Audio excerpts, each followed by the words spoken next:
Good morning, everybody. Thank you for joining me today. This morning, I want to talk to you about something Jesus says in the gospel today. He says, don't be afraid of the one who can only destroy the body, but rather be afraid of him who can destroy both body and soul. Somewhere along the line, we as a species have forgotten, and maybe it happened right there at the very beginning, right there at the time of our creation, but we have forgotten that we are not physical, earthly creatures, but rather that we are spiritual creatures. At some point, the world has convinced us that we need to be focused and worried about it, that we need to be focused and worried about what can happen to this body that we exist within. It's convinced us that this, flesh and blood, is the thing that matters most. It's convinced us that flesh and blood is all that matters. And because we are so dominantly focused on flesh and blood, we've forgotten about soul. We've stopped worrying about our spiritual health. And what Jesus says here is, you've got to reverse that. You've got to reverse that trend. He says, you guys are worried about, you're worried about the physical. You're worried about the flesh and blood. And you're putting all your time and all your energy into that because you're desperately afraid that somebody is going to destroy this. Somebody is going to destroy your life. But you need to remember, and you need to focus on the fact that your life is not flesh and blood. Your life is spiritual. Yeah, we exist in this world and we're here for years and years and years, 70 to 100 years, maybe some of us older, maybe some of us for longer. But it's a drop in the bucket compared to the amount of time we have at God's feet in heaven. And that's what you need to be spending your time worried about. That's what you need to be spending your time focused on. You need to focus on your spiritual health. You need to focus on your spiritual well-being. Because your soul, the state of your soul, is the thing that is going to determine eternity for you.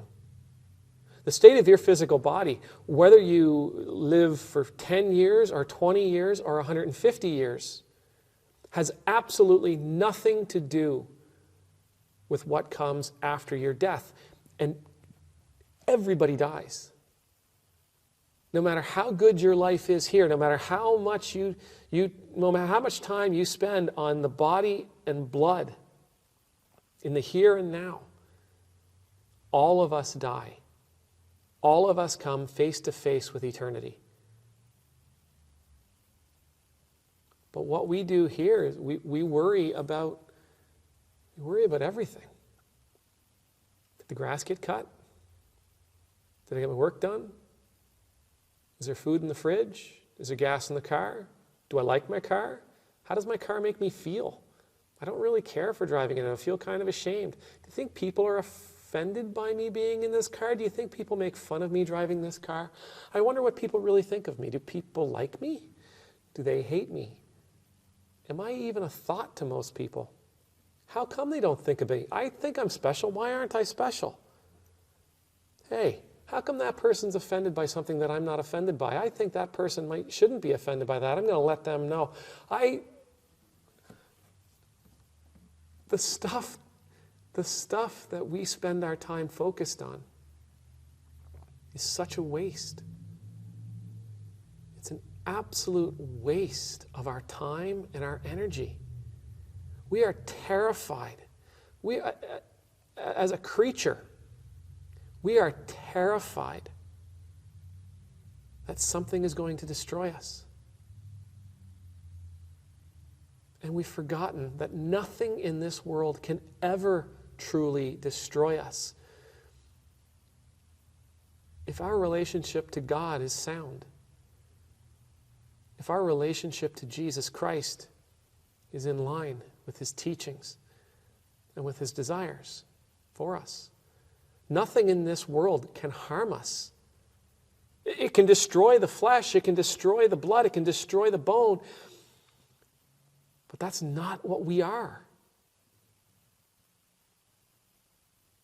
See, the thing is, if we can get beyond that, if we can get beyond the flesh and blood, if we can get beyond the flesh and blood and remember that we are spirit, then we can actually truly enjoy these years we have in this world, because we won't be carrying fear. We won't be carrying worry. We'll be able to walk in awe of everything that God's provided for us here,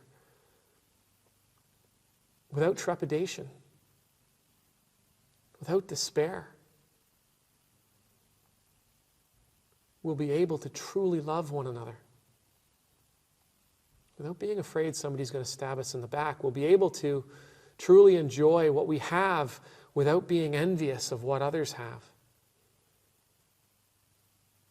We'll be able to experience change, not from the perspective of grief, but from the perspective of wonder.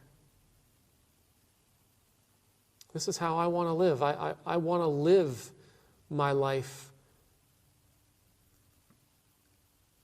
always aware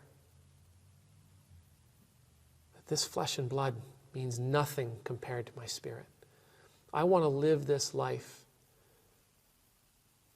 always focused, primarily focused on my soul.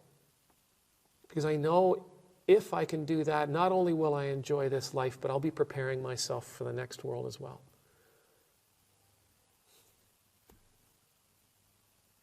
Join me. Let go of this and embrace this. Amen.